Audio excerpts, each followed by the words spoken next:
I've learned that in every space, whether it's a committee, a company, a friendship, or a family group chat, there's an economy running underneath everything. And I'm not talking about money. I'm talking about respect, communication, integrity. The currency that doesn't show up on a balance sheet but bankrupts you faster than debt ever could. Here's what they don't tell you. You can give your time, your strategy, your brilliance, your 2 a.m. ideas, and your weekend hours, and the part of your brain that never fully stops solving their problems. You can build something beautiful, something that shifts culture, that they'll screenshot and celebrate, and still walk away feeling like you owe them something. That's when you know the exchange is broken. I used to think I was imagining it. The meeting where your idea gets passed over like background noise, then repeated by someone else 10 minutes later to nodding heads and great point. The email you sent Tuesday that's still unopened on Friday. The group chat that went dead silent when you asked the hard question, but lit up an hour later talking about brunch. The way they say, let's connect soon, but soon never shows up on a calendar. And here's what I told myself. They're busy. It's not personal. Maybe I came on too strong. Maybe I should have softened it. Maybe I should have waited my turn. Maybe I asked for too much. Maybe my standards are the problem. Maybe this is just how it works. Maybe I'm too much.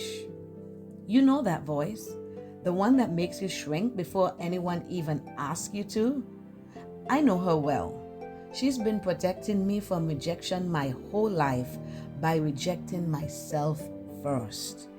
But here's what I know now. Silence isn't mutual. Silence is a transaction. And when someone consistently gives you silence in exchange for your effort, your presence, your labor, your loyalty, that's not an oversight. That's a choice. That's them telling you exactly where you stand without ever saying it out loud. I've been in rooms where I gave everything, and I mean everything. Strategy, creativity, my name, my network, my credibility on the line. And the thank you never came. Not publicly, not privately, not even in passing. And I made excuses for it because I didn't want to seem needy, because I didn't want to be that person who just couldn't do it for the cause. Because somewhere along the way, I learned that asking to be acknowledged was the same thing as being difficult. So I swallowed it and I kept showing up and I called it strength. But it wasn't strength. It was silence dressed as maturity. It was self-abandonment wearing a good reputation. It was me betraying myself so they wouldn't have to. Let me tell you what I've stopped doing. I've stopped overpaying in spaces that refuse to match my integrity. I've stopped calling it humility when it was actually hemorrhaging. I've stopped confusing access with alignment. Because being invited to the table doesn't mean you're respected at the table. Sometimes it just means they needed your labor, but not your voice.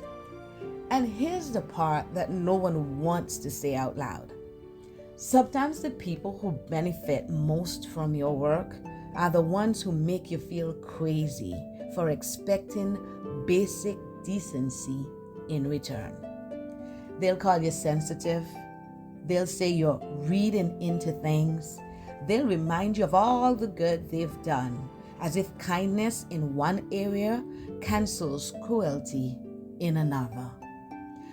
But your body knows.